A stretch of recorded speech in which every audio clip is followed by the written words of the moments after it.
बिस्मिल्लाहिर्रहमानिर्रहीम, अस्सलाम वालेकुम। Welcome to broad spectrum test preparation. And आज की हमारी वीडियो पाकिस्तान अफेयर से रिलेटेड है।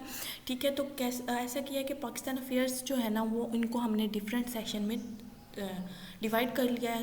तो आज हमारा जो पहला पार्ट है इसमें हम क्या कर रहे हैं कि जो प्री पार्टीशन थे 1990 से लेकर 1947 तक डिस्कस करेंगे। तो आज ये इस वीडियो का पहला पार्ट है। तो आइए वीडियो स्टार्ट करते हैं। लेकिन वीडियो स्टार्ट करने से पहले आप हमारे चैनल को सब्सक्राइब कर लें और बेल आइकन को दबाना मत भूलिएगा।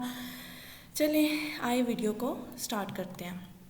ओके, सबसे पहले जब हमारे पास 19 के बाद सबसे पहले जो इवेंट हुआ था वो हुआ था पार्टीशन ऑफ बंगाल। ठीक है, तो पार्टीशन ऑफ बंगाल में हमारे पास जो इसकी एग्जैक्ट डेट है वो है 16 अक्टूबर 1905। ठीक है, तो जो पार्टीशन हुई थी वो 16 अक्टूबर 1905 को हुई थी। सही है, तो उस वक्त ब्रिटिश जो वायसराय था उसका नाम है लॉर्ड कर्जन। ये बहुत से पीपीएससी एग्जाम्स में आए। ये दोनों क्वेश्चन बहुत इंपॉर्टेंट हैं और इनको अच्छी तरह आपने याद कर लेना है। ठीक है, अच्छा जी। तो पार्टीशन के बदले में क्या हुआ था कि जो आपके पास बंगाल था उसको दो हिस्सों में डिवाइड किया गया था। एक ईस्टर्न बंगाल था और एक वेस्टर्न। तो जो ईस्ट वाला था उसमें मुस्लिम मेजॉरिटी थी। ठीक है, तो वो मुस्लिम वाला बन गया था और जो वेस्ट वाला था उसमें हिंदू मेजॉरिटी थी। ठीक है, तो इसके बारे में थोड़ा मैं आपको बताती चलूँ कि मुसलमान तो खुश हो गए थे, हालांकि उन्होंने ये चाहा भी नहीं था, लेकिन फिर भी उनको अपना एक अलग सूबा मिल गया था और जिसमें वो खुद आज़ादी से रह सकें। ठीक है, और हिंदू इस चीज़ से खुश नहीं थे, वो ब्रिटिश से खुश नहीं थे कि उन्होंने क्यों पार्टीशन किया। ठीक है, ये रिस्पॉन्स बता रही हूँ उनका। ओके, नेक्स्ट इवेंट क्या हुआ था कि पहले तो पार्टीशन ऑफ बंगाल ही थी, उसके पास बाद हुआ था शिमला डेपुटेशन। ठीक है, तो उसकी डेट जो है वो 1 अक्टूबर 1906 है। ठीक है, तो पार्टीशन के बाद ये हुआ था। सही है, तो इस वक्त जो इंडियन वायसराय था वो था लॉर्ड मिंटो। ठीक है, तो लॉर्ड मिंटो का जो ड्यूरेशन है, ठीक है, वो है 1905 से लेकर 1910 तक। ठीक है, यानी 1905 से लेकर 1910 तक वो इंडिया का वायसराय रहा था। सही है, ये अक्सर क्वेश्चंस आते हैं कि जब शिमला डेपुटेशन हुआ था तो कौन था वायसराय, या जब पार्टीशन ऑफ बंगाल हुई थी तो कौन था।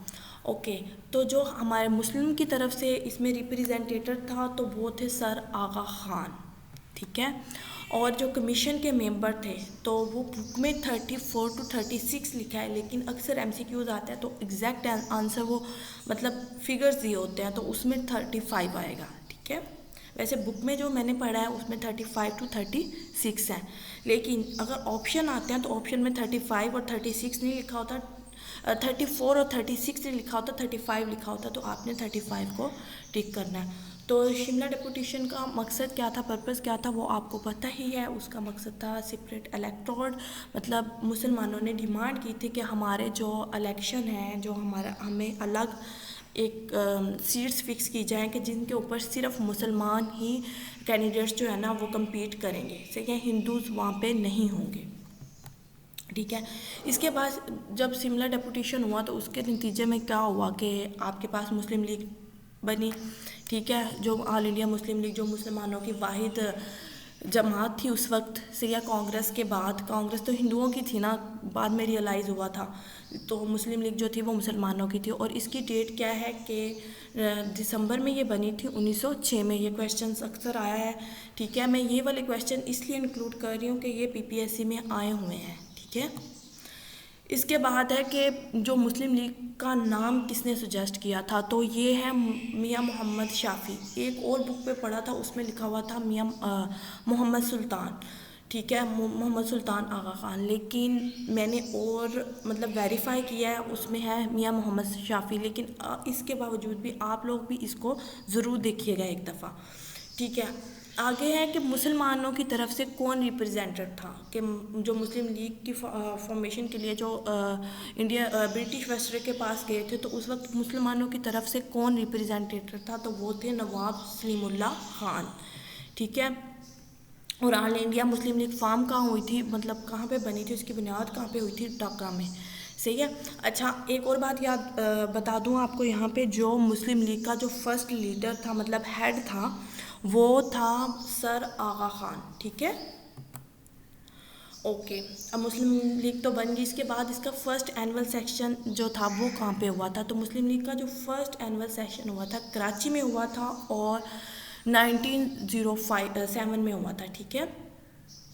और सर आदम जी जो थे ना वो इसके रिप्रेजेंटेटर थे, ठीक है, उन्होंने लीड किया था इसको, ठीक है। इसके बाद क्या हुआ कि जो 1909 में जो बहुत सी रिफॉर्म्स हुई, जो वायसराय था इंडिया का, ब्रिटिश की तरफ से, तो उन्होंने बहुत सी रिफॉर्म्स की, तो जिसकी वजह से मुसलमान इंडिया के वो ब्रिटिश के ख़िलाफ़ हो गए कि उनको ये रियलाइज़ हुआ कि जो ब्रिटिश हुकूमत है वो मुसलमानों के हक़ में सही नहीं है।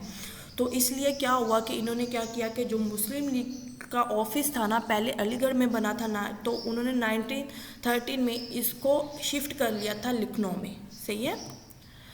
आगे है कायदे आज़म, मतलब कायदे आज़म का क्या रोल था इसमें ना, तो उन्होंने कब मुस्लिम लीग ज्वाइन की और इसके बारे में क्वेश्चन। तो कायदे आज़म ने मुस्लिम लीग को ज्वाइन किया था 1913 में, ठीक है, और ये क्वेश्चन भी बहुत बार आया हुआ है, ठीक है। 1913 में किया था और उन्होंने कांग्रेस को छोड़ा था 1920 में, ठीक है। मतलब 7 साल जो थे ना कायदे आज़म जो मुस्लिम लीग के मेंबर भी रहे थे और कांग्रेस के मेंबर भी रहे थे। फिर ऐसा हुआ था कि डिफरेंट इवेंट्स हुए थे, उनका हम आगे जाके जिक्र ज़रूर करेंगे, ठीक है। तो जिसकी वजह से कायदे आज़म ने ये रियलाइज़ किया कि ऑल इंडिया जो कांग्रेस है वो मुसलमानों की जमात नहीं है, वो सिर्फ हिंदुओं की है, ठीक है। तो इसलिए फिर उन्होंने क्या किया था कि कांग्रेस को छोड़ के मुसलमानों को ज्वाइन कर लिया था कि उन्हें पता और चल गया था कि ये मुसलमानों के लिए कुछ नहीं कर सकती, ये सिर्फ हिंदुओं की जमात है, ठीक है।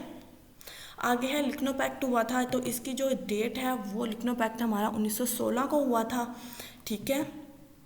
तो इसमें क्या हुआ था कि ये फर्स्ट पॉइंट था जहाँ पे ब्रिटिश हुकूमत के ख़िलाफ़ मुस्लिम लीग और कांग्रेस दोनों कंबाइन हुए थे कि यानी एक पॉइंट पे इकट्ठे हुए थे। तो ऐसा इसके बाद क्या हुआ था कि कुछ चीज़ें मुसलमानों ने हिंदुओं की मानी थी और हिंदुओं ने मुसलमानों की मानी थी, लेकिन वो हुकूमत के ख़िलाफ़ गए थे, सही है।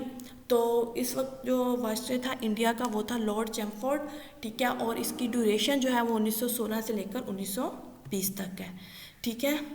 तो ये थी आज की हमारी वीडियो, ठीक है। और अगर पसंद आई हो तो लाइक सब्सक्राइब ज़रूर कीजिएगा हमारा चैनल, और इतना टाइम देने के लिए बहुत शुक्रिया। और इंशाल्लाह नेक्स्ट पार्ट भी हम बहुत जल्द अपलोड करेंगे, जो लखनऊ पैक्ट से स्टार्ट होगा ऑनवर्ड हम इसके बारे में बात करेंगे। And thank you so much.